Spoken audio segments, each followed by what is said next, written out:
Hello everyone.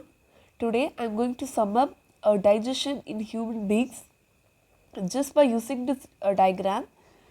The last class we learned all about the enzymes and the food processes that are given here. So today I am going to recap all the structures that food passes through just by using this diagram. We are not going to read any of these paragraphs. So if you are someone who are interested in learning how human anatomy works, or if you are just here after watching the last lesson, you are welcome. So without further ado, let's get started. So as you can see here, the space they have given here, it is supposed to be the tongue. All of you are familiar with the tongue. So what is the function of the tongue? We use the tongue to mix the food with saliva throughoutly. So tongue plays a very good role for helping with the mixing of saliva. So what is saliva? Saliva is a compound which is secreted by the salivary glands present in the mouth. Saliva contains many enzymes such as salivary amylase that breaks down the starch into similar compounds in the mouth itself. But there is not much action done by the saliva because the food stays a very short time in the stomach. So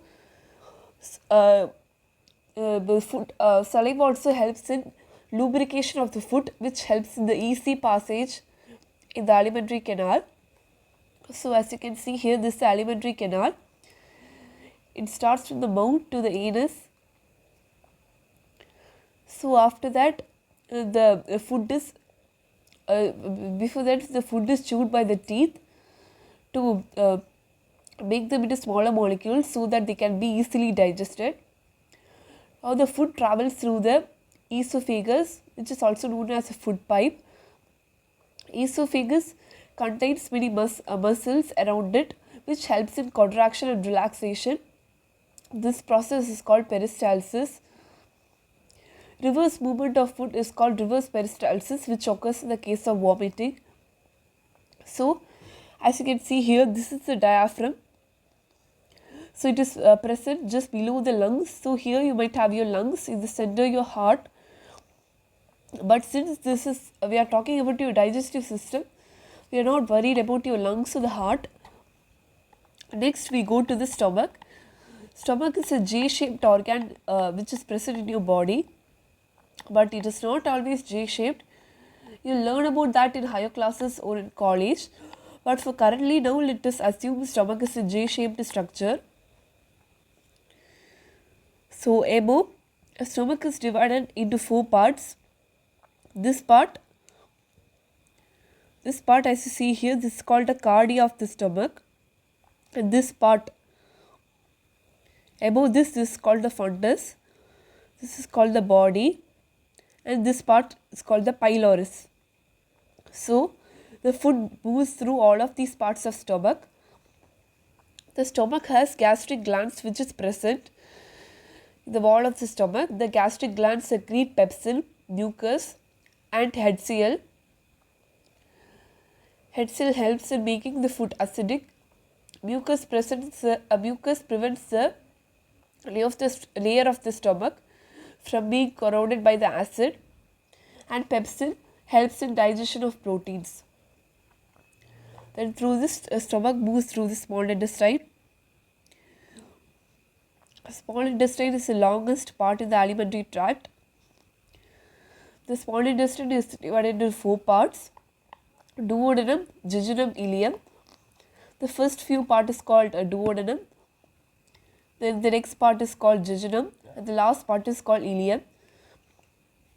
As you can see here, this is the liver, and here is the gallbladder.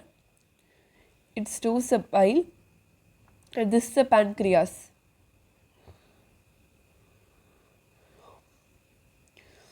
So first, the food coming from the stomach is acidic. We have to make it alkaline for the pancreatic enzymes to act on it. So bile, which is present in the liver, is released through the bile duct to small intestine. which converts the food from acidic to alkaline. The pancreatic juices contain many enzymes like trypsin and lipase. So, trypsin converts a protein into similar molecules, and lipase converts fat into smaller molecules. Bile salts also helps in breaking down of larger fat molecules. So, the complete digestion of food takes place in the small intestine. So, what happens is that the protein is converted into amino acid, which is the simplest form of protein. Carbohydrate is converted to glucose, which is stored in our body as energy. Then fat is converted to fatty acid and glycerol. So, complete conversion of all of this takes place in the small intestine. Small intestine has few finger-like projections which are called the villi. They are connected with the blood vessels. So, the absorbed food enters, the food is absorbed into the villi. It goes into the blood vessels and it goes to all the cells of the body, and it is carried by the blood and it supplies all the cells of the body. Next, this is a large intestine that we see here. So, the large intestine is divided into 4 parts. This end is called appendix.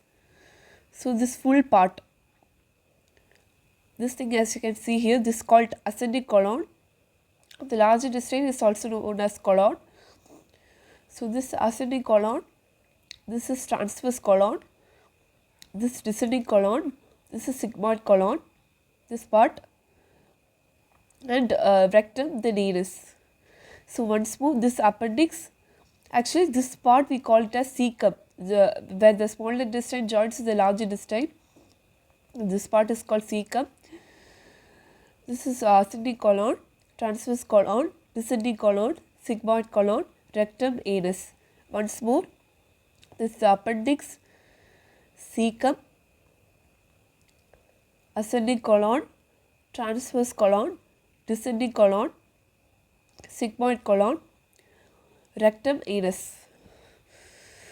So, after that the waste materials like water go into large intestine and they get absorbed there, and all the waste material travels through the rectum and they are excreted out.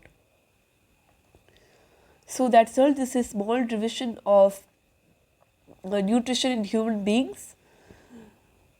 I hope you enjoyed this class. Thank you so much. Bye bye.